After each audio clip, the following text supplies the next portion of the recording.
Global માર્કેટ્સના સંકેતો સાથે જોડાયા છે સહયોગી નીરજ કંસારા. Neeraj, good morning. થોડું ઘણું એક પોઝિટિવ સેટઅપ છે, પરંતુ ડિટેલ્સ શું આવતી દેખાઈ રહી છે વૈશ્વિક બજારથી? જી, સાચી વાત છે. આજનું આપણને સેટઅપ જે છે પોઝિટિવ લાગી રહ્યું છે, કારણ કે જો શુક્રવારે જે પ્રકારનું આપણને ક્લોઝિંગ અમેરિકાના બજારોમાં જોવા મળ્યું હતું અને ખરેખર દરેક બજારમાં જે પ્રકારનો ઘટાડો હતો એની સામે આપણા બજારો સારા એવા નીચલા સ્તરેથી રિકવર થઈને બંધ થયા હતા. પરંતુ અત્યારના સમયમાં જો આપણને જે ડાઉ, S&P, નાસ્ડેક ત્રણના ફ્યુચર્સ છે એ થોડાક પોઝિટિવ સંકેતો આજના દિવસમાં આપી રહ્યા છે. એટલે નીચલા સ્તરેથી ત્યાં આગળ રિકવરી આવવાના સંકેત એક તો છે. બીજી તરફ ખાસ કરીને શુક્રવારે જુઓ ટેક શેર્સની અંદર લગભગ સતત છઠ્ઠા દિવસે આપણને ઘટાડો જોવા મળ્યો.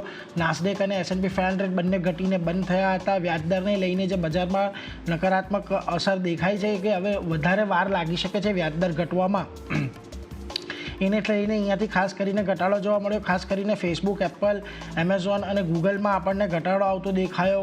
ચીપ જે શેર્સ છે ત્યાં આગળ એની અંદર ઘટાડો આવતો દેખાયો. બેંક ઇન્ડેક્સ જો કે આપણને વધીને બંધ થતો દેખાયો હતો, પરંતુ જો ગયા અઠવાડિયાના સાપ્તાહિક ધોરણના અમેરિકાના બજારો પર નજર કરશો તો નાસ્ડેક લગભગ 5.5% જેટલો ઘટ્યો છે. S&P 500 3% જેટલો ઘટ્યો છે.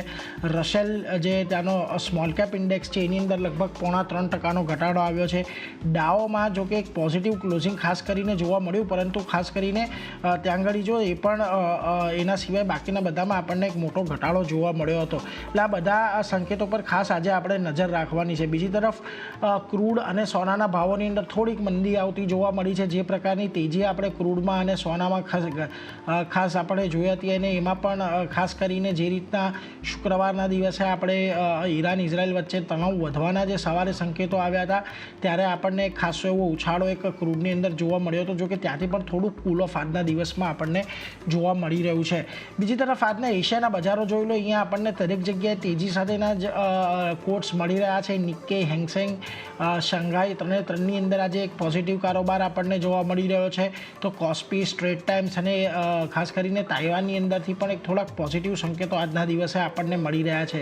હવે આ બધાની વચ્ચે આજે ગિફ્ટ નિફ્ટી જોઈ લો, થોડાક વધારાના સંકેતો અહીંયાથી આપણને મળી રહ્યા છે, કારણ કે શુક્રવારના દિવસે જે ક્લોઝિંગ હતું ફ્યુચર્સનું એ 22,128 પર આપણને બંધ થતું જોવા મળ્યું હતું, અને અત્યારે જે ગિફ્ટ નિફ્ટી છે 22,285ના એક આપણને ખાસ કરીને કોટ આપી રહ્યું છે. એટલે લગભગ 150 પોઈન્ટનો ઉછાળો આપણને ત્યાં આગળ જોવા મળી શકે છે. એટલે એ વાતનું એક ખાસ ધ્યાન રાખજો કે આજના દિવસમાં આપણને એક સારું એવું ગેપઅપ ઓપનિંગ જોવા મળી શકે છે. જોકે હવે 22,300 ઉપરમાં એક રેઝિસ્ટન્સ હમણાં જ નિફ્ટી એક બહુ મોટું ફેસ કર્યું હતું.